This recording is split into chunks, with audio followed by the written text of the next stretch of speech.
Now's the time to start typing. Where can you get books? All right, so it costs a lot. Where can you get books? First off, and we said this, you can have books donated to you. You can have books donated to you. Two ways to do that. One is just ask for people's books. Another way is to publish a list of books that the library could use. Okay?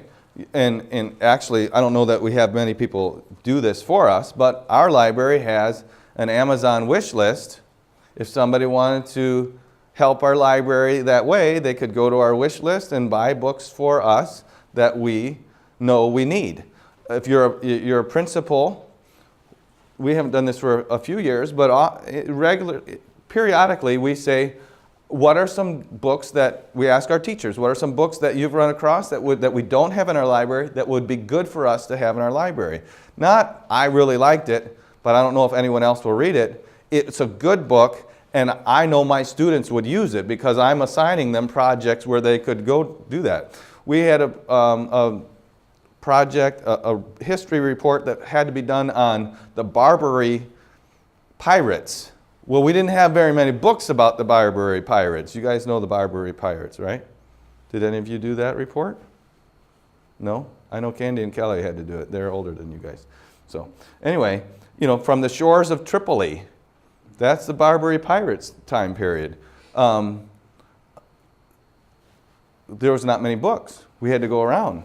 Well, actually, I bought a couple books so that Candy and Kelly could do the report, and I didn't feel like reading them, but they seemed like they were good books, so I donated them to the library so the next students could use them. But anyway, so you can have them donated. You can just take donations, and if you're a young library, that's fine.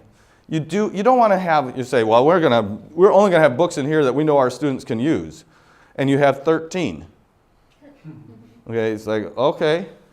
Now, and you don't want to be deceitful. We have 1,000 books here, but don't touch them, because we don't want you using them. But so you can ask for donations of people's books. You can publish a list of books that you could use.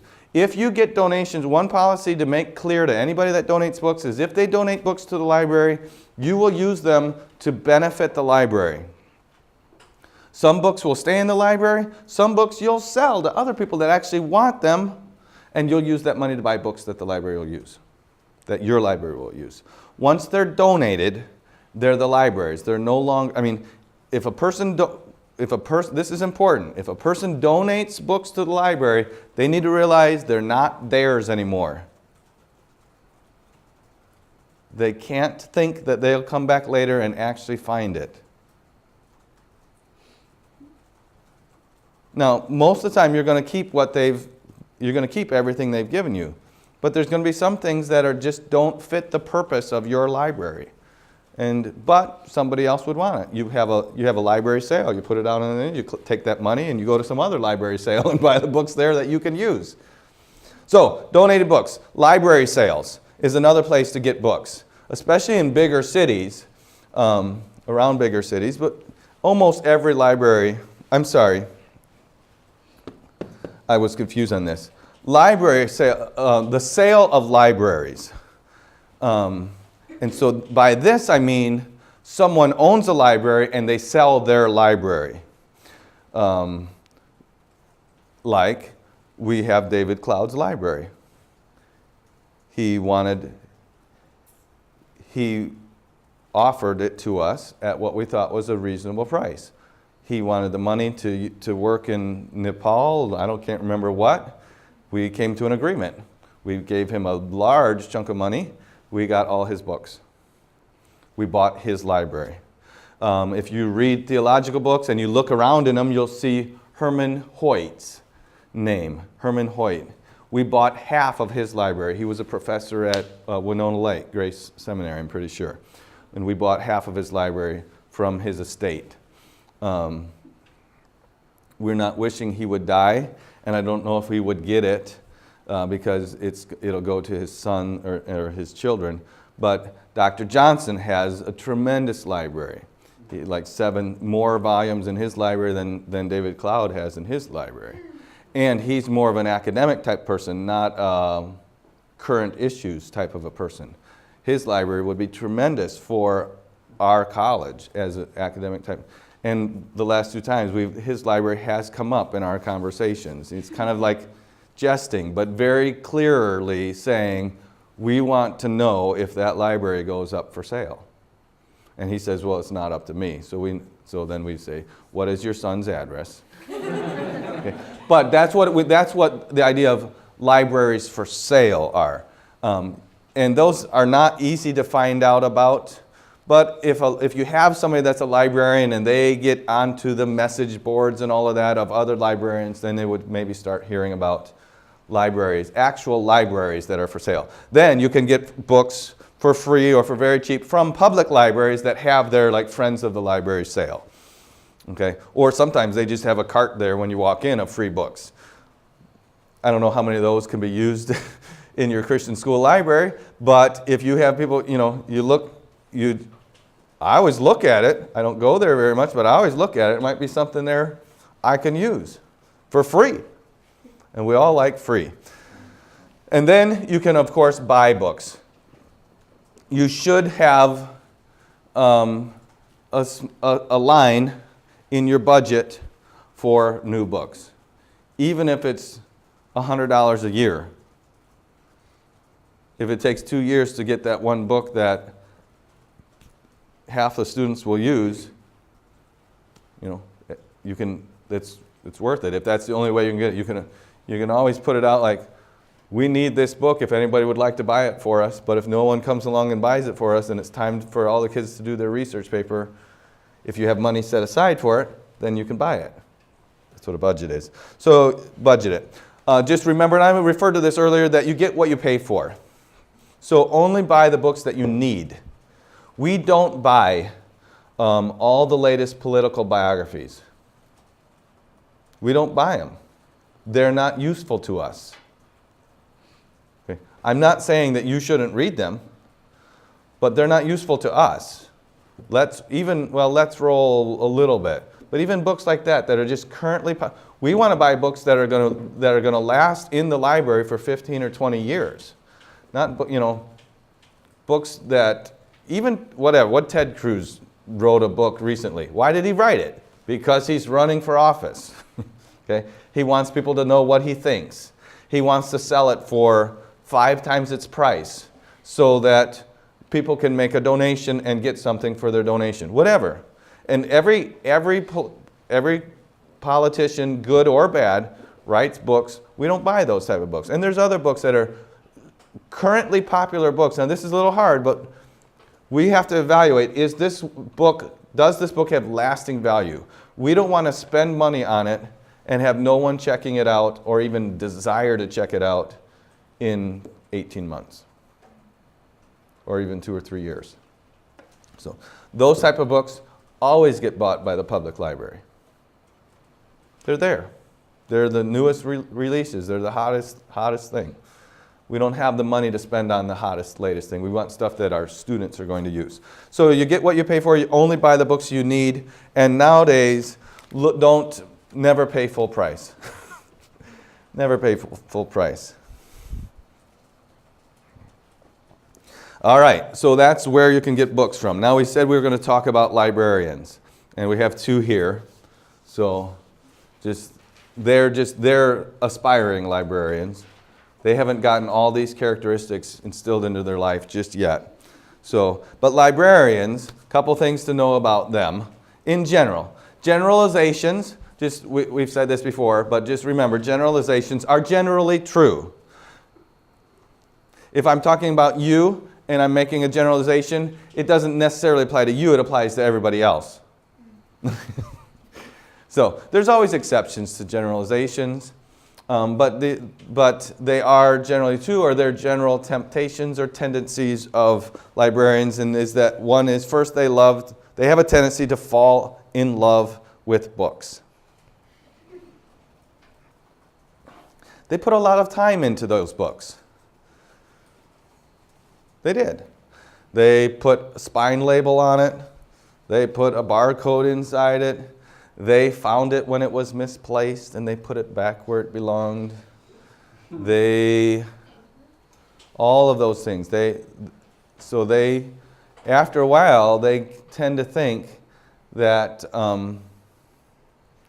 the people coming in the library are the enemies of their books. Because those people, they come in there and they take those books and they mistreat them. They take them home and their dog bites it. They take them home. They start to bring it back to the library and it falls on the floor of the car and their little brother steps on it and it comes back and it's just in that poor book.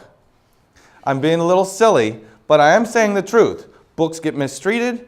What do books? They took their time. They took library supplies, and they had to be bought in the first place. That's money. That's a waste. So it's proper that a librarian cares about their responsibility, which is the books in the library. But if they get too connected to their book, they can begin to be adversarial toward patrons. That's the word for people who use the library. And not want anybody to come into the library because they're going to mess their library up. Now, when we say it that way, everybody says, well, what's the purpose of a library, right? But when sometimes a librarian is just all of a sudden, lots of bad things happen. They want to make so many rules that it just makes it not useful to even go in the library. So there has to be a balance between keeping the library a functioning place, but also have the library be an inviting place, a place that people feel comfortable going to and actually using the resources that are there. If no one uses the library, then we don't need a librarian and we don't need books. And we can use the space for something else. We can add 2 more racquetball courts or whatever, right? We could put a shooting range in there. So, there is a type of library. Actually, the Library of Congress is pretty much this way, if I recall. And I can understand why it's this way in the Library of Congress. But where it's like a bank teller type library, you have a catalog out front. You find the books or articles, whatever you want. You write it down or you have a form. You take that to the teller window. They go and get the books and bring them to you. What do we know is going to happen then? No one's messing with those books. The books come off the shelf. When they come back, they get put back in the right place. Okay? So, librarians. You don't want to have that type of library. You want to have you're not the Library of Congress. You don't have the archives of the country available out there for anybody to just look at and spit on. But so your library is not that precious. You want all those books to be available to people. There are certain areas of the library that are off limits or not like if you keep magazines and journals, those little flimsy things, they can really get out of order if you just let people have free access to them. So normally those are somewhat restricted access. But your books that have their label and all that kind of stuff, you want people to be able to get to them. All right. If you're going to automate or catalog your library, okay, so we've talked about how to get books. We've talked about librarians. Now cataloging. If you're starting out a library, you want, especially nowadays, as soon as you get to be of, I don't know, I would say, if you know you're going to be a library, as soon as you got 500 books or more, you want to find a cataloging program and get those books into there and get automated. Okay? We've worked for probably 10 years or more on digitizing and automating our library. It's a ton of work. Okay? But they did have such things, but in those days, the computer was as big as this room to keep track of the information when we started a library. So taking something that's in a system and putting it into another system is just a ton of work. And there's no reason to do that these days if you're starting a library. There's many different ones. I have names here, but I think that companies change over time. I would say, and this is something that you want to make sure of and remember. There's a certain, I don't have what it stands for, but you want, whatever you buy, it needs to be MARC compatible. It has to transfer to MARC. M-A-R-C.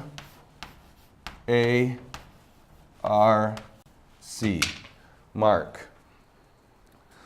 This is a universal librarian language or library database language. So if I buy ResourceMate and it's MARC compatible, and then ResourceMate will only handle 5,000 books. Well, I buy it when I have 500. I think 5,000, that's a long way off. No use spending $1,000 when I can get this product for $100. Well, when I grow up past 5,000, well now, it's been several years later. I don't want to re-enter all my stuff into this now $1,000 product that I need. Now I need it. I don't want to re-enter 5,000 items into that. I want to be able to import those items. Okay? So your database that you get, make sure that it's MARC compatible or it works with MARC records. That's just the ugly record behind what you see when you log into a library computer. Okay, so and one system uses that information in one way, another system uses it another way, but they're all using that information. If they're not using that information, you wasted your money. Okay, so make sure that it has MARC, that it's MARC compatible. All right, that's an important thing there. The next thing to talk about with libraries, and this is, in one sense, this is the most important part of a library work, and that is classification. That's a technical word. Classification is the process of assigning books to a place in your library. Why is this book on that shelf? You have to have a reason and a process for that. So, there are two words that you should remember for the rest of your life. If you work in libraries, you should at least remember them till about May 19th or 18th that are related to classification. And that is organization and consistency. Organization and consistency. So how do you become organized in a library? There are systems of organization that you can use, and there are two that are the most well known. Does anyone know what those are beside our librarians? Or what one of them is? Joy?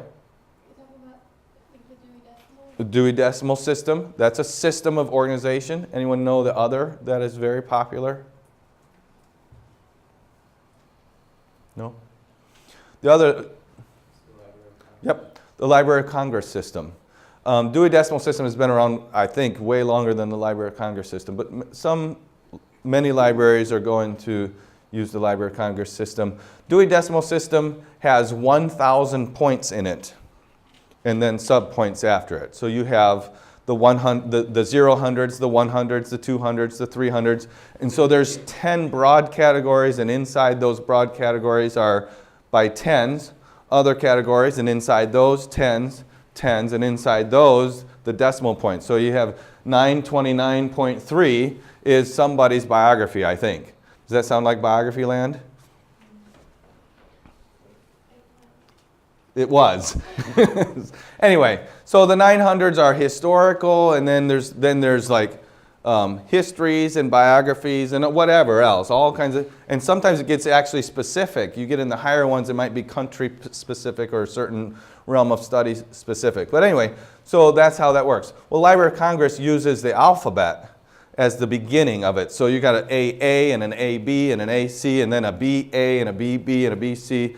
And so rather than having, there's just a tremendous number, and then after that, numbers, so letters and numbers. So the categories can be, I wouldn't say tremendously more detailed,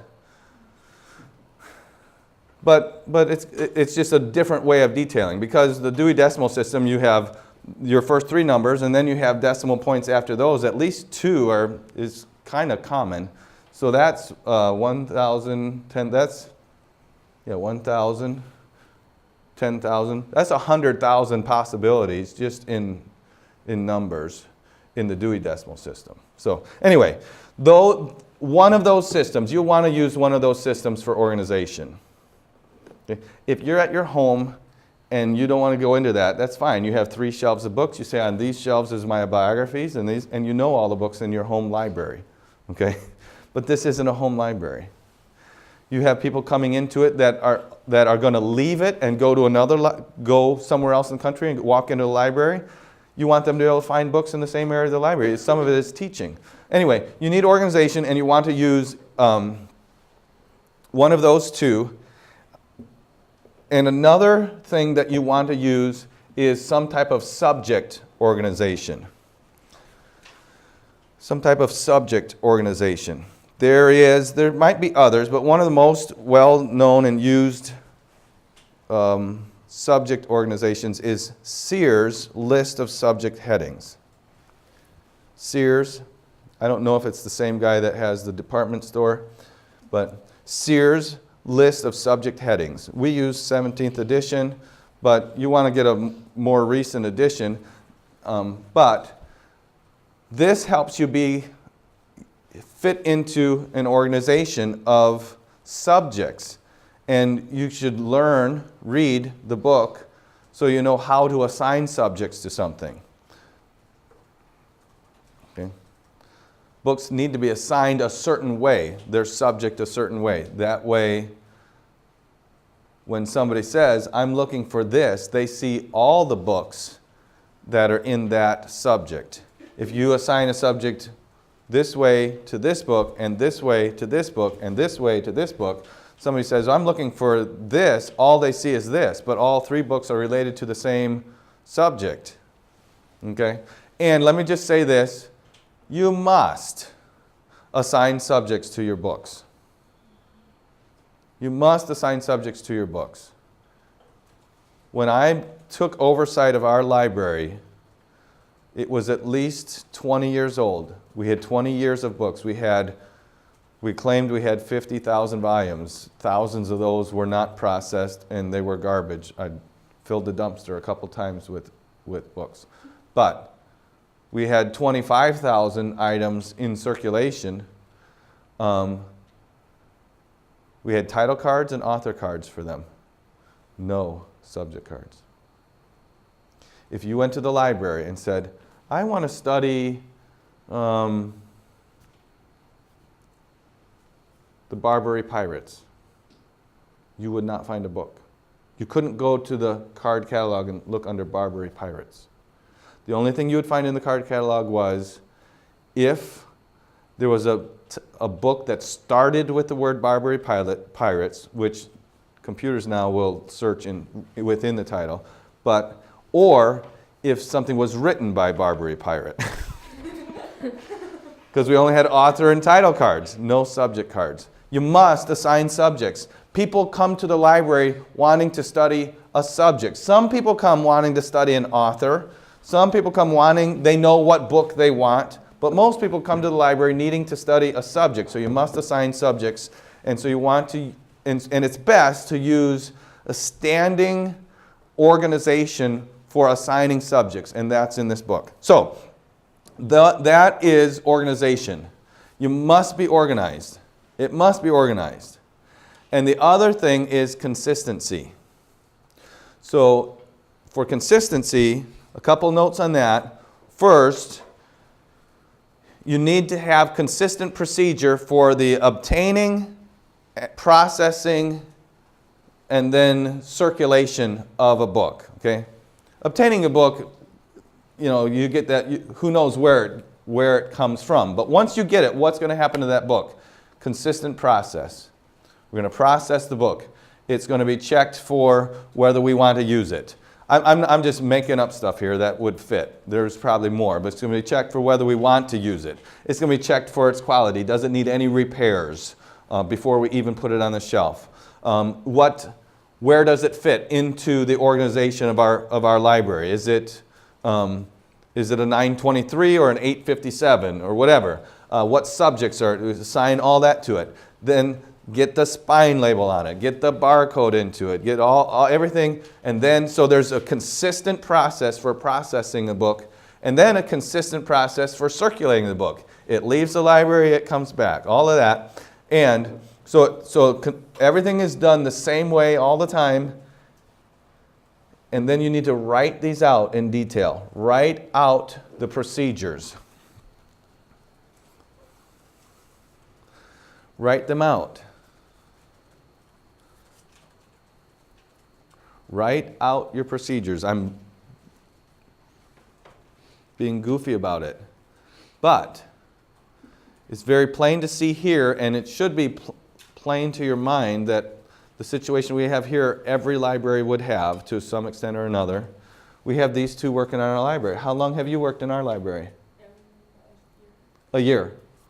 Less. A year, year and a half. Okay? Do you think how do they process books? The same way we did it 6 years ago and pretty much the same way we did it 12 years ago. Why? Because the policy, the procedure is written down. Why is it important that they process the books the same way? Because this biography about some admiral, do we put it under the Navy or do we put it under the biography? Well, we have policies in place that say where it goes. That way, when you go to look for a book in the library, the books are where they belong. They're always... Now, another library might have a different policy on that decision, but if you find one book about the admiral, and there's more than one in the library, you're going to find them all in that section. Hopefully. So, that gives consistency, and even consistency through generations. Because a library is bigger than anybody that works in it. It's like we would want our library's life to be longer than ours. I'm not getting religious here, but at the same time, you want it to be useful to successive generations. It needs to have organization and consistency.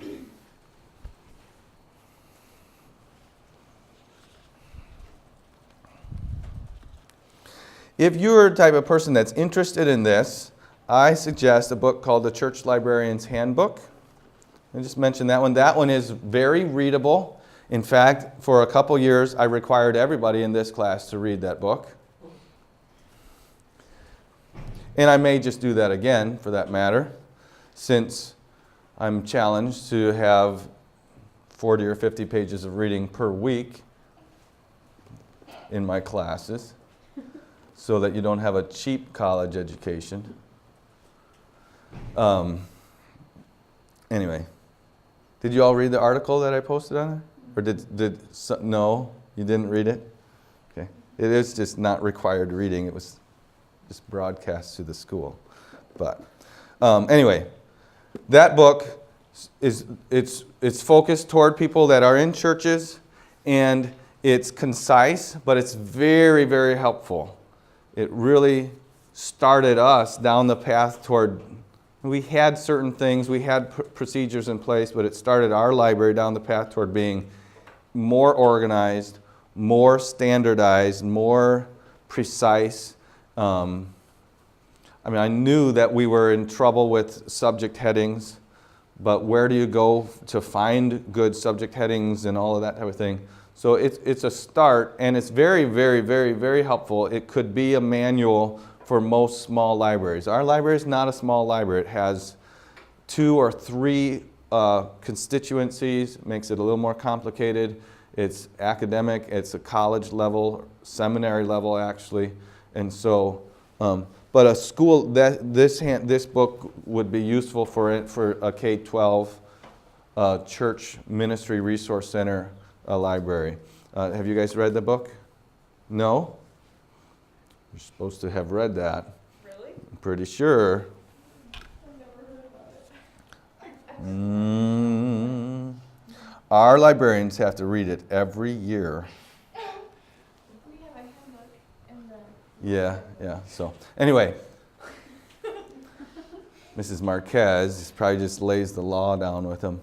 But it's a good book. Full year yet. Hasn't been a full year. It's in next month's assignments. Well, we're in May now, so it's the May reading assignment. Anyway, that book, and just some of this stuff is just like you're not going to worry about it. Hopefully, you get to be a principal or something, and you say, "Oh yeah, librarians." You can look this stuff up. That book is worth buying. Unless it's out of print, it's a reasonable book. It's 180 pages, something like that. It's not huge. It's written for a common audience, but yet it's very, very helpful. So, all right, that's the last of what we're going to talk about libraries, and all in one session.